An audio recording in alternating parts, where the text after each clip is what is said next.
Question number 1. Oh. What is the most important thought we still haven't given ourselves permission to think? Okay, maybe let's make it easier. What is the most important thought we haven't given ourselves permission to say out loud?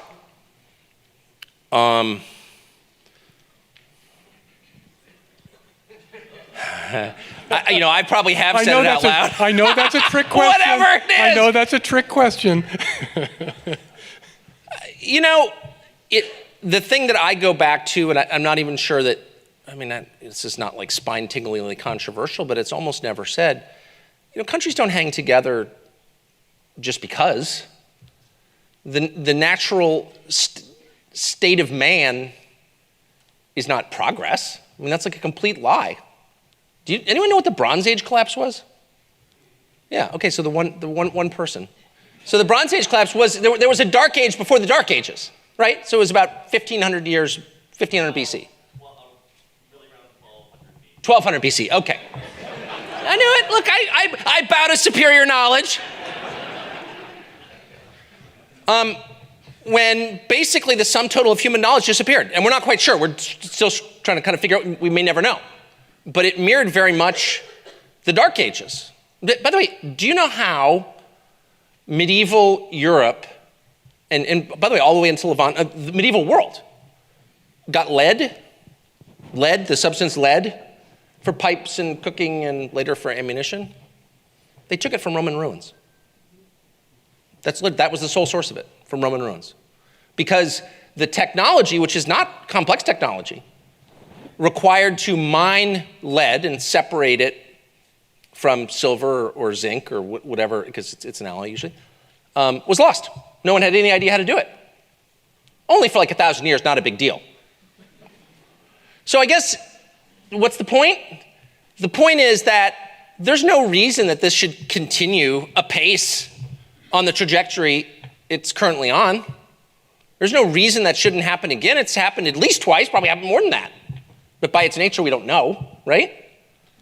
So what's the point? The point is, what does it take to hold a country together, particularly a country in which there's no majority, right? Where there's no obvious thing that holds people together, not even history, because the demographics change so much. I'm not against that, by the way. I'm not against, there's nothing inherently bad about rapid demographic change. And I'm not, or immoral, I'm not saying that.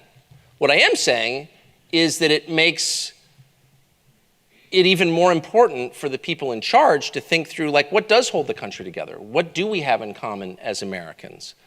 If a war were to break out, why would we all fight? And what are we fighting for? What is this country? What does it mean? Is it just the sum total of commerce? Is it the GDP? Is it something more than that? These are not only interesting academic questions, they're vital practical questions. Because if you don't answer them, the country will actually fall apart, for real. That's not a right-wing point, it's an obvious point. And it's a measure of how unbelievably stupid, and I mean that like literally stupid, like low IQ stupid, bovine stupid, the people in charge are, that they're not waking up in the middle of the night and thinking, holy smokes, clearly the society is becoming a lot more volatile. How do we calm things down? How do we keep it strong? And nobody is, like literally nobody is. So I would say pressing that question, boy, we've pressed it a lot. It's not I just made a case for diversity. But the idea that diversity is our strength, okay, tell me how. Is that true in your marriage? I'm serious. Is it? And I'm sure, I know there are a bunch of reporters here, and screw you, just ahead of time. But I know they're gonna be like, oh, Carlson comes out against diversity. I'm not coming out against diversity at all. I like diversity, actually. Just don't lie to me about it. Just don't lie, just stop lying. How's that? And why don't you explain how it works? If you're gonna make it our national motto, don't you owe me? And speak slowly so I can understand. How does it make us stronger? If I married someone who couldn't, I've been married, almost 29 years. If I married someone who couldn't speak English and hated all my views, would that make my marriage stronger? Maybe it would. Tell me how. if you had a military unit comprised of people with literally nothing in common, couldn't communicate, would that be a more effective fighting force? Would it be more cohesive? Like, it's insane, actually, is the truth. And again, it goes back to what I was implying previously, which is like everything they say is the opposite of what's true. It's like totally bewildering. It's not, and it's what's so bewildering is, and maybe that's why it's so effective, it's so different from the way normal people lie. So I have a ton of children, like Mormon level of children.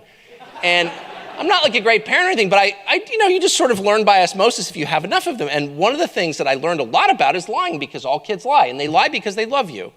They don't lie because they're bad. No, I'm serious. You don't lie to people you don't care about. When was the last time you lied to an Uber driver? Please. You spill your guts. If you're having an affair, you'll tell him, why do you care?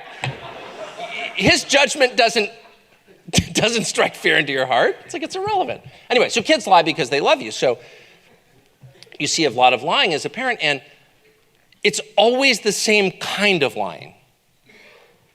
Like, we're at you ate those cookies. There were 10 cookies and they're gone and you ate them. And your kid will be like, oh, I only had 3. What happened to the other 7? I don't know. It's a shade off of the truth. Yes, I ate the cookies, but I didn't eat all 10. Like, that's ridiculous. That's outrageous. I would never do that. Yeah, you did it. Of course you did it. The people who run our country don't lie like that at all. They're like, what? No, you ate the cookies. And you're like, what? No, I didn't eat the, yeah, you ate the cookies. You freaking cookie eater. That's why you're fat. And after a while, you're like, man, maybe I ate the cookies. They're so aggressive. The dishonesty is so aggressive that it really makes you doubt yourself. It's deep, actually, and terrifying and totalitarian, really, because it doesn't have any basis in reality at all. And that's why it's so effective. Anyway, and that's why they can say diversity is our strength. Anyway. You'll hear people say the news is full of lies. In Kennedy's motorcade. 239 people. The death of Jeffrey Epstein.